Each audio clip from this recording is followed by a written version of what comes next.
Party అధికారంలోకి రావడానికి ఏ మాత్రము అమలుకు వీలు కాదు, ఆర్థిక వ్యవస్థ సహకరించని, చట్టపరంగా కూడా వీలు కాదు అనేక హామీలు ఇచ్చింది. ముందు అయితే కూర్చులో కూర్చున్నాం, తర్వాత ఏం జరుగుతుందో దేవుడు ఎరుగు, చూద్దాం తర్వాత ఎట్లయిందనే ఉద్దేశంతో విచ్చలవిడిగా పిచ్చి పిచ్చిగా హామీలు ఇచ్చారు. హామీలు ఇచ్చేది అధికారంలోకి వచ్చేది ఇప్పుడు తలపట్టుకున్నారు. ప్రజలు కూడా నమ్మారు. 2 సార్లు టీఆర్ఎస్కి అవకాశం ఇచ్చినాం కదా, ఒకసారి కాంగ్రెస్ పార్టీకి అవకాశం ఇద్దాం, ఏదో బాగా చేస్తారంటారు కదా, మేలు చేస్తారంటారు కదా, అభివృద్ధి చేస్తారంటారు, సంక్షేమ కార్యక్రమాలు ప్రమాణం ఇస్తారంటున్నారని నమ్మి కాంగ్రెస్ పార్టీకి అవకాశం ఇచ్చి గెలిపించారు. ఎన్ని హామీలు ఇచ్చారు? వాళ్ళు చెప్తున్నారు 6 గ్యారెంటీలు అని. 6 గ్యారెంటీలు కాదు, మన పార్టీ పరంగా ఓవర్ చేస్తే 6 గ్యారెంటీలతో పాటు వివిధ డిక్లరేషన్ల సందర్భంగా యూత్ డిక్లరేషన్ ఇచ్చారు, మహిళా డిక్లరేషన్ ఇచ్చారు, రైతు డిక్లరేషన్ ఇచ్చారు, మహిళా డిక్లరేషన్ ఇచ్చారు, ఎస్సీ డిక్లరేషన్ ఇచ్చారు, ఎస్టీ డిక్లరేషన్ ఇచ్చారు, బీసీ డిక్లరేషన్ ఇచ్చారు. అన్ని డిక్లరేషన్స్ లో వాళ్ళు ఇచ్చిన హామీలు 6 గ్యారెంటీలను కలుపుకుంటే 420 హామీలు వచ్చినాయి. వాళ్ళు లెక్క పెట్టుకున్నారో లేదో అది 420 అవుతుందని, కానీ మనం లెక్క పెడితే 420 అయింది. 420 హామీలు అయింది. 420 హామీలు 420 హామీలను అమలు చేయడానికి కాంగ్రెస్ పార్టీ కాదు, వాళ్ళ దేశం నుంచి కూడా సాధ్యం కాదు. కారణం ఏంటంటే రాష్ట్ర ఆదాయం అందుకు సహకరించదు, రాష్ట్ర వనరులు అందుకు సహకరించదు. అలాంటి హామీ ఇచ్చి వాళ్ళ అధికారంలోకి వచ్చారు. మనకేమి ఇబ్బంది లేదు. ప్రజల తీర్పు మనందరం కూడా శిరస వహించాలి. ప్రజాస్వామ్య వ్యవస్థలో ప్రజల తీర్పే శిరోధార్యం కాబట్టి తప్పకుండా ప్రజల తీర్పును గౌరవిద్దాం, శిరస వహిద్దాం. వాళ్ళు మాట్లాడిన మాటలను, వాళ్ళు ఇచ్చిన హామీలను, వాళ్ళు ఇచ్చిన తేదీలను గుర్తు చేస్తూ ఉంటే భారత రాష్ట్రానికి అప్పుడే అక్కస్తూ మాట్లాడుతున్నది. కాంగ్రెస్ పార్టీ అధికారంలోకి రావడం వాళ్ళకి ఇష్టం లేదు, అప్పుడే వాళ్ళ యొక్క కోపానంత వెరగట్టున్నారు అని మాట్లాడుతున్నారు.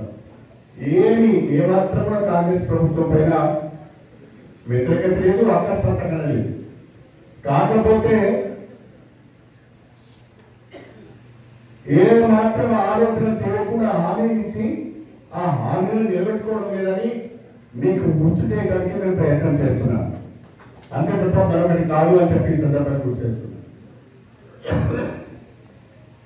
ఎన్నికలకు ముందు అప్పటి పిసిసి ప్రెసిడెంట్ రేవంత్ రెడ్డి గారు ఏం మాట్లాడారండి? మనం ఇక్కడ కావాలంటే మనము డిజిటల్ షో కూడా చూపించవచ్చు, కానీ తీసుకురాలేదు. రేవంత్ రెడ్డి గారు ఏం మాట్లాడారు? ఒక పత్రికా విలేకరుల సమావేశంలో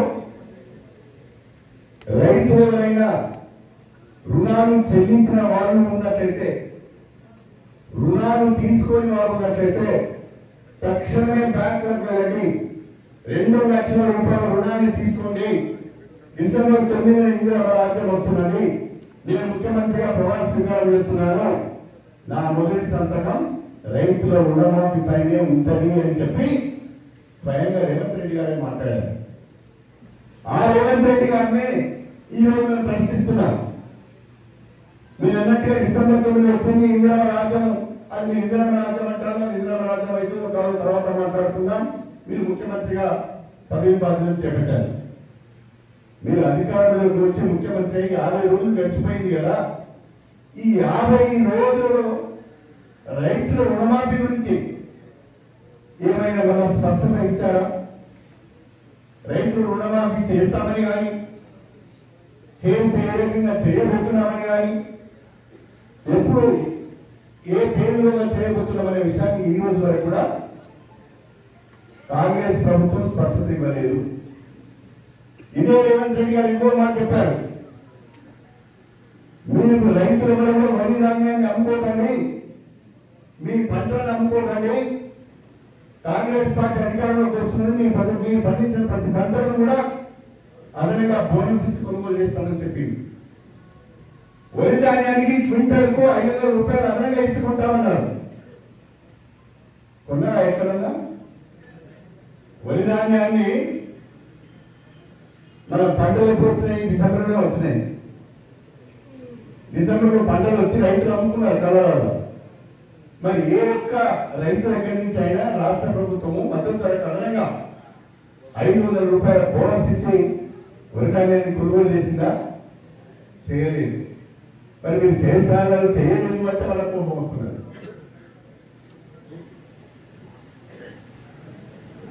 మీరు ప్రస్తుతం రైతు బంధు తీసుకోకండి. భారత రాష్ట్ర సమితి ప్రభుత్వంలో మీరు రైతు బంధు తీసుకుంటే 10,000 రూపాయలు ఎకరానికి వస్తుంది. మన ప్రభుత్వం వస్తానే మేము 15,000 రూపాయలు ఎకరానికి ఇస్తాం, మీరు ఆగండి అన్నారు. ఏమైంది మరి? మీ ప్రభుత్వం వచ్చి 50 రోజులు అయింది. 15,000 రూపాయల సంగతి దేవుడు. గత ప్రభుత్వం ఇచ్చిన 10,000 రూపాయల చొప్పున కూడా ఇంతవరకు మీరు రైతులందరికీ రైతు బంధు ఇవ్వలేదు. వ్యవసాయ పనులు ముమ్మరంగా జరుగుతున్నాయి. ఈ వారం రోజులలోపు జనవరి 31 వరకు వ్యవసాయ పనులు పూర్తిగా అయిపోతాయి. వ్యవసాయ పనులు ముమ్మరంగా జరుగుతున్నప్పుడు రైతు బంధు ఇస్తే ఎరువుల బస్తాలు కొనుగోలు చేయడానికో, నాటు పూల కొరకో, మన దుమ్ముడు పూల కొరకో వాడుకునే అవకాశం ఉంటుంది. కానీ మీరు రైతు బంధు కూడా ఇవ్వలేని దుస్థితిలో మీరు ఉన్నారు. అదే అడుగుతున్నాం మేము. రైతు రుణమాఫీ చేస్తామన్నారు, చేయడం లేదు. క్వింటాల్ 500 రూపాయల బోనస్ ఇస్తానని ఇవ్వడం లేదు. రైతు బంధు పూర్తి స్థాయిలో రైతులకు అందడం లేదు అని అడిగితే అక్కస్తో అడిగినట్ట.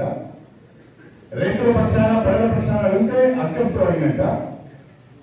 కాంగ్రెస్ పార్టీ వాళ్ళు అధికారంలోకి వచ్చిన తర్వాత వాళ్ళు మాట్లాడే మాటలు ఎట్లా ఉన్నాయండి? వాళ్ళ భాష ఎట్లా ఉన్నది? ముఖ్యమంత్రి గారు ఎలా మాట్లాడుతున్నాడు? ముఖ్యమంత్రి గారికి నోటికైతే అడ్డు లేదు, అదుపు లేదు. ఇంకా ఆయన ఒక రాష్ట్రానికి ముఖ్యమంత్రి అనే విషయాన్ని మర్చిపోయి మాట్లాడుతున్నాడు. రాష్ట్ర ముఖ్యమంత్రికి ఉండవలసిన ఆ హోదాతనం, ఆ సంయమనం ఆయనలో రూపిస్తున్నారు.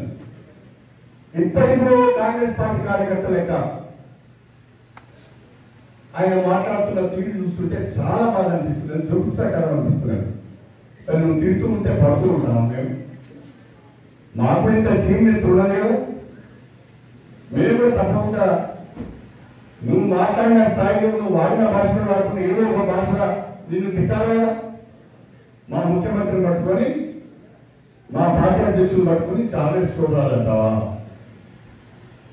హరీష్ రావు కేటీఆర్ బిల్లారంగా అంటావా? రేవంత్ రెడ్డి గారు చార్లెస్ శోభరాజు కన్నా బిల్లారంగా కన్నా పెద్ద చరిత్ర నీది. రేవంత్ రెడ్డి పెద్ద చరిత్ర నీది. నీ చరిత్ర తెలుగు రాష్ట్రాలకు తెలుసు. కాబట్టి నువ్వు ఒక మాట ఒకరి గురించి మాట్లాడేటప్పుడు అది ఏ రకంగా తిరిగి వస్తుందని ఆలోచించాలి, ఆలోచించుకొని మాట్లాడాలి. ఒక ఉన్నత స్థాయికి ఎదిగినప్పుడు, ఒక ఉన్నత స్థానానికి వెళ్ళినప్పుడు మన ఆలోచన, మన మాట కూడా అదే రకంగా ఎదగాలి. సభ్యత, సంస్కారం నేర్చుకొని మాట్లాడాలి. ఇతరులను మనం గౌరవించినప్పుడు వాళ్ళు మనల్ని గౌరవిస్తారు. వాళ్ళని మనం గౌరవించకపోతే వాళ్ళు ఎందుకు గౌరవిస్తారు? కాబట్టి రేవంత్ రెడ్డి గారు కానీ ఇక కోమటిరెడ్డి మాట్లాడతాడు. భారత రాష్ట్ర సమితిని 39 ముక్కలు చేస్తానంటాడు ఆయన.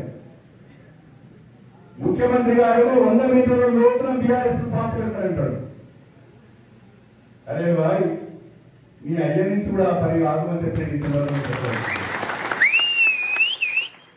భారత రాష్ట్ర సమితిని ముక్కలు చేసేవాడు కానీ భారత రాష్ట్ర సమితిని 100 మీటర్ల లోతున బొందెలు పెట్టేవాడు పుట్టలేదు అని చెప్పి సందర్భంగా తెలియజేస్తున్నారు.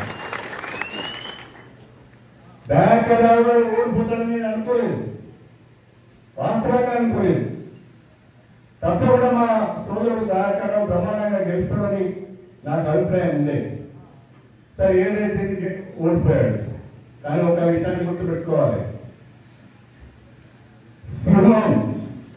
సింహం 2 అడుగులు వెనుకకు వేసింది అంటే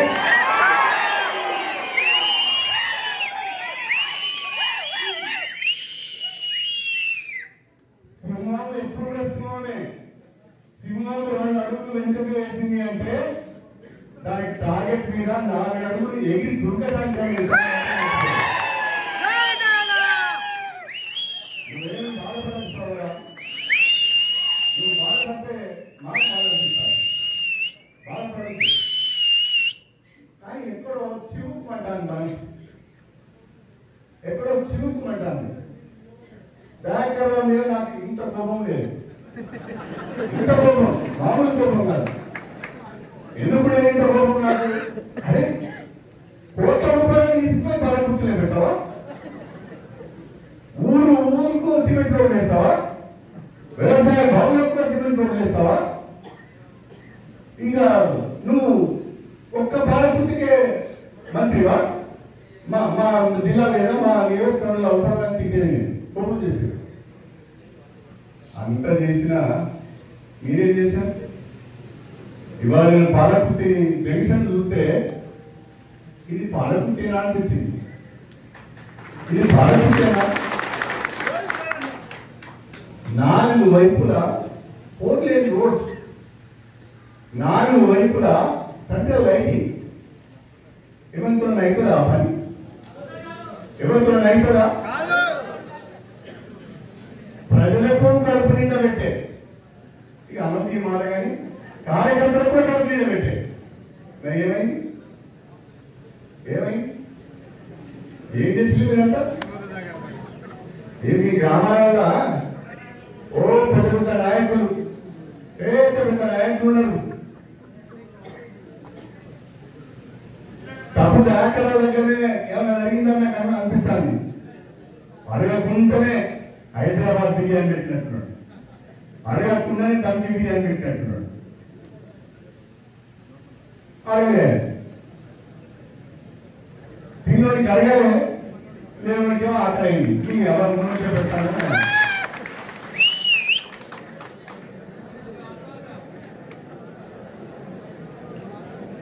ఈ రోజు పాలకుర్తి నియోజకవర్గంలో బ్యాంకర్రావు గారు చేసిన పనుల విలువ వేల కోట్ల రూపాయలు ఉంటుంది.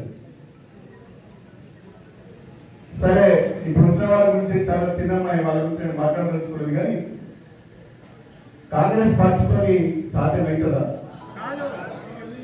కాంగ్రెస్ ప్రభుత్వంతో సాధ్యమవుతుందా? బ్యాంకర్రావు గారు వేసిన రోడ్లను రిపేర్ చేయగలుగుతారా అని అడుగుతున్నాను. మరి ఏమైంది రాబాయ్? మీకేమైంది?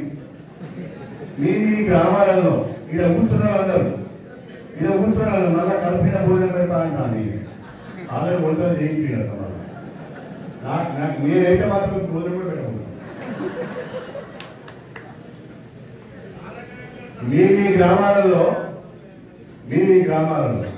ఒక సర్పంచ్, ఒక ఎంపీటీసీ, ఒక గ్రామ శాఖ అధ్యక్షుడు, మిగతా ముఖ్య నాయకులు ఒక 15-20 మంది కూర్చొని గ్రామంలో మాట్లాడుకోండి. మన గ్రామంలో మైనస్ ఎందుకు వచ్చింది? మన గ్రామంలో ఏ కులం మనకు సహకరించలే, మన గ్రామంలో ఎవరు మనకు మోసం చేసింది, మన గ్రామంలో ఎవరు మనకు వెనుకొడుకు వచ్చింది, ఒక్కసారి ఆలోచించుకోండి. వ్యాకరణాలు కూడా పోతారండి, అది కూడా భారీ మార్చుతో. ఇది ఎట్లా ఊహించుకోవాలని నాకైతే అర్థమైతే ఎన్ని పనులండి, ఎన్ని పనులు, ఎంత అభివృద్ధి. ఎక్కడో పాలకుర్తి నియోజకవర్గంలో మీ రాజకీయ సంబంధాలన్నీ ఆర్థిక సంబంధాలు లెక్క కనిపిస్తున్నాయి నాకు. పాలకుర్తి నియోజకవర్గంలో రాజకీయ సంబంధాలు మానవ సంబంధాలు లెక్క లేవు. ప్రేమలు తక్కువైనట్టు అనిపిస్తున్నది, అంత మెకానికల్ వ్యవహారంగా పోయినట్టు అనిపిస్తున్నది. ఆ ఏమున్నదిలే ఆయన ఇంత అడిగిపోయింది, ఆ ఏమున్నదిలే ఆయన 10,000 సాయం చేసి చేసి, ఆ ఏమున్నదిలే ఆయన ఫౌండేషన్ ద్వారా ఏదో ట్రైనింగ్ ఇస్తాను ఇచ్చుకొని ఇస్తే అట్లా మీరు అనుకున్నట్టు అనిపిస్తాను నాకు. ఆర్టీవీ యాప్ వార్తల్ని క్షణాల్లో చదివే అవకాశం ఉంటుంది. ఒక న్యూస్ పేపర్, ఒక టెలివిజన్ ఛానల్ మీ చేతుల్లో ఎప్పుడూ ఉంటాయి.